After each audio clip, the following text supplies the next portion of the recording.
ఇప్పుడు ప్రకృతి పరంగా ఎన్నో మనకి రెమెడీస్ అనేవి ఉన్నాయి.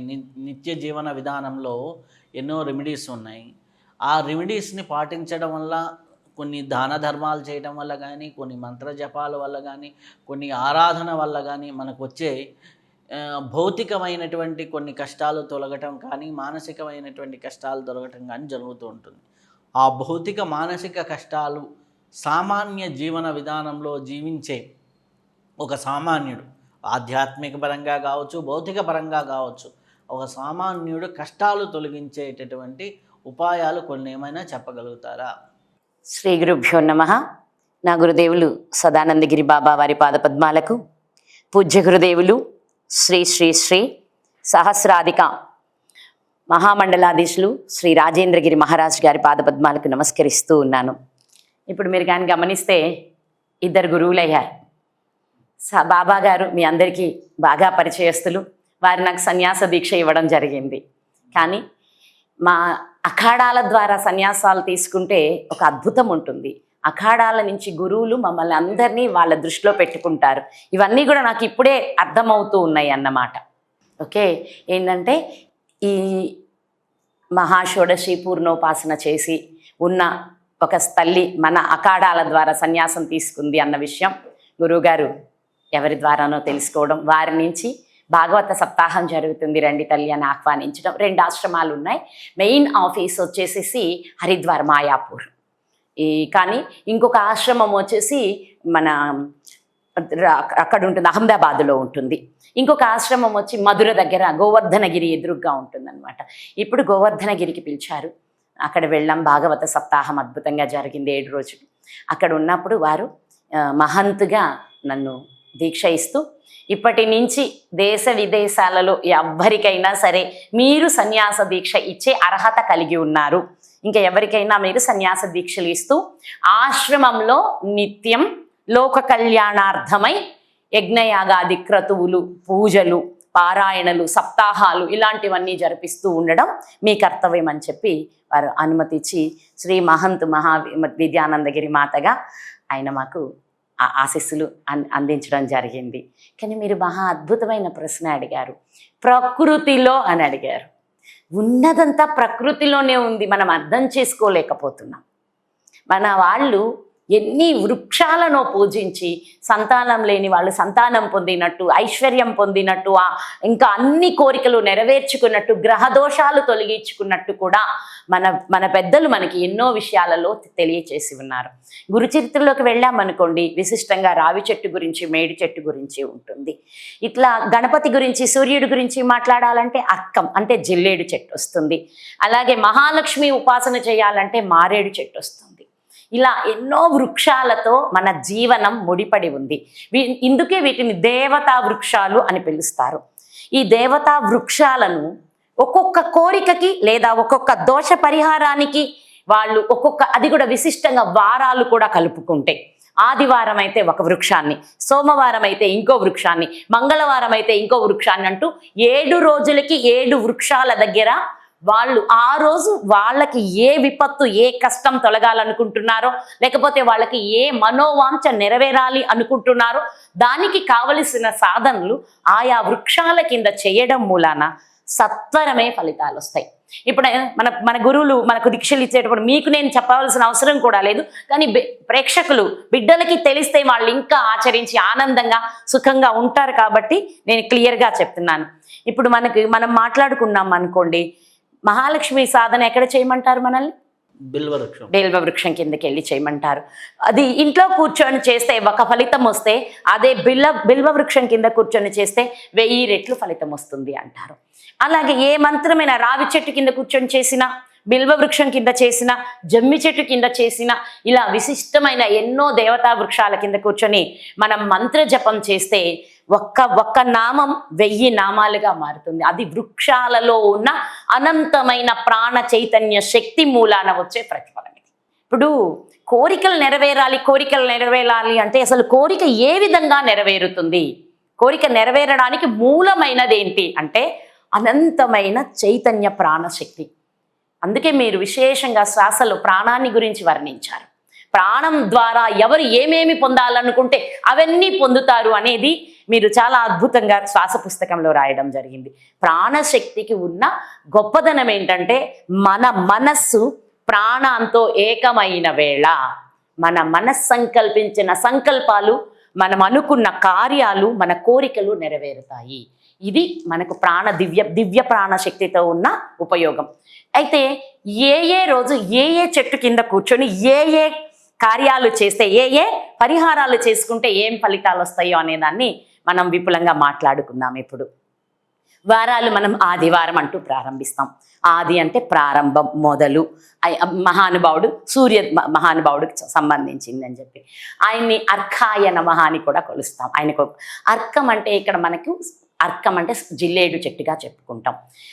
ఆదివారం రోజు జిల్లేడు చెట్టు దగ్గరకు వెళ్ళి జిల్లేడు చెట్టుకి రాగి చెంబుతో నీళ్లు పోసి ఎర్ర దారం ఒకటి ఆ చెట్టుకు కట్టి ఆ చెట్టుకి ధూప దీప నైవేద్యాలతో పూజ చేసి 11 ప్రదక్షిణాలు చేసి ఆ 7 ఆకులు తీసుకోవాలి. తీసుకున్న లోపే మనం ఆమెతో మాట్లాడాలి, ఆ వృక్షంతో మాట్లాడాలి, చల్ల జిల్లేడు చెట్టుతో మాట్లాడుకోవాలి. అమ్మా, ఇదిగో నేను ఈ దారిద్ర్యం తొలగించుకోవడానికి, ఈ నిరుద్యోగాన్ని వదిలించుకోవడానికి, ఈ శత్రు బాధలు తొలగించుకోవడానికి, లేకపోతే ఇదిగో ఈ వ్యక్తుల నుంచి నాకెప్పుడు మనసుకి చికాకులు కలుగుతున్నాయి, ఆ వ్యక్తుల నుంచి వస్తున్న ఈ చికాకులు తొలగించుకోవడానికి అంటూ ఆ వ్యక్తి ఏ బాధ నుంచి విముక్తి అవ్వాలని కోరుకుంటున్నాడో ఆ బాధ నుంచి నేను విముక్తి పొందడానికి కోసం, ఇక్కడ చూడండి, విముక్తుడను అవ్వడం కోసం అనేది చక్కగా చెప్పుకోవాలి. నేను మీ నుంచి ఈ 7 ఆకులు తీసుకుంటున్నాను అని చెప్పి ఆ వృక్షానికి ముందే చెప్పి, అమ్మా, నా నుంచి మీకు ఏదైనా నొప్పి కలిగితే నన్ను క్షమించండి, మీ బిడ్డని కనుక నాకు ఒక 7 ఆకులు ప్రసాదించండి అని ముందు శ్వేతార్కానికి నమస్కరించుకొని ఆ 7 ఆకులు తీసుకోవాలి. తీసుకొని ప్రతి ఆకు మీద 7 ఆకుల మీద ఇప్పుడు ఒక వ్యక్తి నుంచి కష్టపడుతున్నారనుకోండి, ఆ వ్యక్తి యొక్క పేరు రాసేసి, లేదు ఎవరన్నా శత్రువులు ఏదో ఇబ్బంది పెడుతున్నారనుకోండి, ఆ శత్రువుల పేర్లు పెట్టేసి, లేకపోతే వీళ్ళకి ఏదన్నా ప్రయోగాలు జరిగినాయి అంటే మాకు ఈ ప్రయోగ నివారణార్థం అని రాసుకొని, లేదు వాళ్ళకి దారిద్ర్య నివారణ కోసం దారిద్ర్యం, దాని మీద రాయాల్సింది ఏంటంటే వాళ్ళు ఏది వదిలించుకోవాలనుకుంటున్నారో అది రాయాలి. 7 ఆకుల మీద ఒకటే రాయాలి, 7 ఆకుల మీద ఒకే విషయం రాయాలి. రాసి 4 రోడ్లు కలిసే చోట పెట్టి దానిని దాటి ముందుకు వెళ్ళిపోవాలి. అంటే ఇప్పుడు వీళ్ళిల్లు ఇక్కడ ఉందనుకోండి, వీళ్ళు వెనక్కి వెళ్ళాలి, ముందుకు వెళ్ళి మళ్ళీ వెనక్కి రావద్దు. వీళ్ళు ఈ 4 రోడ్లకి ఎక్కడికి వెళ్ళాలంటే వీళ్ళ ఇంటికి వెనకెక్కడన్నా 4 రోడ్ల కూడలికి వెళ్ళి ఆ 4 రోడ్ల కూడలిలో పెట్టుకుని అది దాటి అంతటితోటి ఈ దారిద్ర్యం దాటేశాడు వాడు, ఇంకా అయిపోయింది. ఇంకా లేకపోతే నిరుద్యోగం ఒకే దగ్గర 7 ఆకులు 1 by 1 స్టెప్పులు పెట్టాలా, 7 ఒకే చోట ఇట్లా అంత దూరం పెట్టక్కర్లేదు, కానీ 7 ఆకుల్ని విడిగా ఒకటి అంటూ పెట్టి దాన్ని దాటేసేయాలి. 7 ఆకులు దాటుతారు అంటే ఇట్లా పెడితే మళ్ళీ ఒక్కటే అవుద్ది కదా, ఇట్లా పెడతాం, కొంచెం గ్యాప్ తోటి పెట్టుకుంటాం 7 ఆకులు ఒక దాని మీద ఒక అడుగుతో దాటేసేయాలి. అంతే. ఈ 7 ఆకులు ఒక అడుగుతో దాటేసి ఎప్పుడైతే వెళ్ళిపోతాడో, ఇప్పుడు శత్రు బాధలు అనుకోండి, ఇంకా శత్రువుల బాధ అయిపోయింది, ఇంకా ఆ క్షణం తర్వాత దాటేశాడు అంటే ఏమంటాము, కష్టాన్ని నుంచి గట్టెక్కాడురా, ఆ కష్టం దాటేశాడురా, అది దాటేస్తారు. ఆ జిల్లేడాకుల పరిహారానికి అంత ఫలితం వస్తుంది తక్షణమే, అది పెద్ద ఎక్కువ కూడా తీసుకోదు. దీన్ని 7 వారాలు చేసుకోవచ్చు ఒక వ్యక్తి. 7 వారాలు. ఈ 7 వారాలు అయ్యేప్పటికీ అతను ఉద్యోగమైతే ఉద్యోగం పొందుతాడు, ధనమైతే ధనం పొందుతాడు, వివాహం అయితే వివాహం పొందుతాడు, సంతానం అయితే సంతానం పొందుతాడు. కానీ మరచిపోకుండా అక్కడ రాయవలసింది దానికి వ్యతిరేకం. అర్థమవుతుందా? సంతానహీనం అని దాటాలి, దారిద్ర్యం అని దాటాలి, నిరుద్యోగం అని దాటాలి, రోగ బాధ అని దాటాలి. దీనికి ఏది కావాలనుకుంటున్నావో దానికి వ్యతిరేకమైనది రాసి దాన్ని దాటి ముందుకొచ్చేయాలి. ఇక ముందుకొచ్చేసి ఇంటికి వచ్చి తన స్నానం చేసేసుకొని భగవంతుడికి దీపం పెట్టుకొని తన పనులు తను చేసేసుకోవచ్చు. 2, ఉదయాన్నే జిల్లేడు చెట్టును తాకాలన్నా కూడా స్నానం చేయవలసిందే. మళ్ళీ వెళ్ళి ఎట్లా పడితే అట్లా చెట్టును తాకడానికి లేదు. ఏం ఆకులమ్మ అంటారు మళ్ళీ. ఏ ఆకైనా పనికొస్తుంది, శ్వేతార్కమైనా పనికొస్తుంది, మామూలుగా మనకి బయట దొరుకుతాయి కదా విడిగా, ఆ చెట్టు ఆకులైనా పనికొస్తాయి. కానీ విశిష్టంగా చెట్టుని పూజించటం మర్చిపోకూడదు. ఇప్పుడు 4 రోడ్ల కూడలు దొరకలేదు, అప్పుడు ఏం చేయాలి? 4 రోడ్ల కూడలికే ప్రాధాన్యత ఉంది. ఈ ఒక్క టెక్నిక్కు మాత్రం, ఈ పరిష్కారానికి మాత్రం 4 రోడ్ల కూడ. ఇంకొక మాట చెప్తున్నాను, ఇంకా చాలా మంది అది చూసి భయపడతారు. వాళ్ళకేం కాదు అసలు, ఇంకా ఎవ్వరు దాటినా వాళ్ళ కష్టం దాటుతారే కానీ దాన్ని దాటితే ఎవ్వరికి, ఇతరులకు ఎవరికి అపాయం కలగదు. ఇప్పుడు నేనైతే ఎవరైనా ఏదన్నా దిగదుడుచుకుంటారు, అలాంటివి ఏమన్నా చేస్తే 4 రోడ్ల కూడలంటే నేను అస్సలు సమర్థించను. దిగదుడిచిపోయటం అంటే ఏంటంటే అది ఇతరులకు వెళ్తుంది. కానీ దాటడం అనేది ఎవరైనా దాటితే వాళ్ళు కూడా ఆ సమస్య నుంచి దాటుతారే కానీ వాళ్ళకి ఎవరికి ఏ ఇబ్బంది రాదు. ఇది దీనికి ఉన్న గొప్ప విశేషం అన్నమాట. అయితే నెక్స్ట్ వచ్చేసరికి ఇది రాయమన్నారు కదా, ఎలా రాయాలి? మన పెన్నుతోటే రాయొచ్చు, ఇబ్బంది ఏం లేదు. ఒకవేళ పెన్ను అందుబాటులో లేదనుకోండి, జిల్లేడు పాలతోటి అక్కడున్న జిల్లేడు పుల్ల ఒకటి తీసుకొని జిల్లేడు పాలతో కూడా రాసుకోవచ్చు. లేకపోతే గంధంతో కూడా రాయొచ్చు కదా? గంధంతోనైనా రాయొచ్చు, కుంకుమతోనైనా రాయొచ్చు, తప్పేం లేదు. అది ఎలా అయినా రాయొచ్చు. పెన్నుతో కూడా రాసుకోవచ్చు, ఇబ్బంది ఏం లేదు. పేరు అది ఏది దాటాలో, ఏ కష్టం నుంచి విడుదల అవ్వాలో ఆ కష్టం రాయాలి. సుఖం రాయొద్దు, సుఖం దాటొద్దు. సుఖం మనకు కావాలి, ఇది వదలాలి, ఇది చెయ్యాలన్నమాట. ఇప్పుడు ఉద్యోగంలో ఉంది, ఉద్యోగంలో వాడు ప్రమోషన్ కావాలనుకున్నాడు, ఉద్యోగము అని రాయకూడదు. అక్కడ రాయకూడదు, ఆల్రెడీ ఉద్యోగంలో ఉన్నాడు కదా. ఉద్యోగంలో ఉన్న దానికి ప్రమోషన్ కోసం ఎట్లా రాయాలి? ప్రమోషన్లు 10th అవసరం లేదు. ఇలాంటి ప్రమోషన్లకి నేను మళ్ళీ చెప్తాను.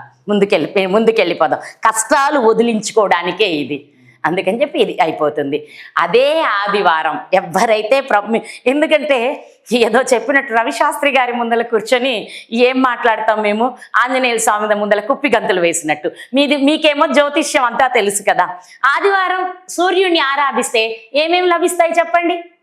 ఉద్యోగ ఉన్నతి లభిస్తుంది కదా, ఆరోగ్యం, భాస్కరాదిత్య, అభివృద్ధి, అలాగే పదవి, కీర్తి ప్రతిష్టలు, పదవి, ఉద్యోగ ఉన్నతి, అన్ని రాజ్యాధికారం అన్నీ వస్తాయి కదా. అందుకని చెప్పి వాళ్ళు అదే ఆదివారం రోజు మీకు మంచిది ఒక అద్భుతమైన ఒక శ్లోకం ఇస్తాను. మీరు తప్పనిసరిగా బిడ్డలకు అందించండి. 12 ఆదిత్య నామాలు అని ఉంటాయి. ఎవరైతే నిత్యం 12 ఆదిత్య నామాలు ప్రాతకాలంలో పఠిస్తారో వాళ్ళకి ఆరోగ్యం, ఉద్యోగ ఉన్నతి, ఐశ్వర్యం అన్నీ లభిస్తాయి అన్నమాట. ఇది తప్పకుండా ఈ వీడియోలో కాకపోయినా మీరు ప్రత్యేకంగా మీరైనా దాని గురించి మాట్లాడి ఇదొక స్తోత్రాన్ని మాత్రం అందించండి. నిత్యం 12 ఆదిత్య స్తోత్రం పారాయణ చేసుకోవడం మూలాన, అలాగే ప్రతి ఆదివారం గోధుమ పిండి ఉంది కదా, గోధుమ పిండితో పెద్ద ప్రమిద చేసుకొని దానిలో 12 ఒత్తులు వేసి, ఆవు నెయ్యి వేసి, 12 అంటే 12 కనిపించాలి. ఒక 2 కానీ 3 కానీ నలిపితే ఒక ఒత్తి అవుతుంది మనకి. ఆ ఒత్తి అలా 12 ప్రమిదలు విడివిడిగా కనిపించాలి, పక్క పక్కనే ఉంటే కనిపించాలి. ఈ 12 ఒత్తులతో దీపం పెట్టుకొని గోధుమ రవ్వలో ఇంత పంచదార కలిపి సూర్యుడికి నైవేద్యం పెట్టుకుని, ఇంకా బాహ్యంగానే దానికి మళ్ళీ ఆయన పూజ గదిలో సూర్యుడి బొమ్మలు ఏం అక్కర్లేదు, సూర్యుడు ఎదురుగా కూర్చొని దీపం పెట్టి ఆ పంచదార గోధుమ నూక నైవేద్యం పెట్టి స్వామివారికి 12 సార్లు ఆదిత్య హృదయ పారాయణ చేసుకుంటే రాజ్యాధికారం లభిస్తుంది, కీర్తి ప్రతిష్టలు, ఆరోగ్యము, ఉద్యోగంలో ఉన్నతి, ప్రమోషన్లు అన్నీ లభిస్తాయి. అది ఆ పని చేసుకోమని చెప్పండి. ఎవరికైనా ఉన్నతి కావాలంటే ఇది, కష్టం తొలగాలంటే ఇది, ఈ 2 పరిహారాలు చేసుకోమని చెప్పండి.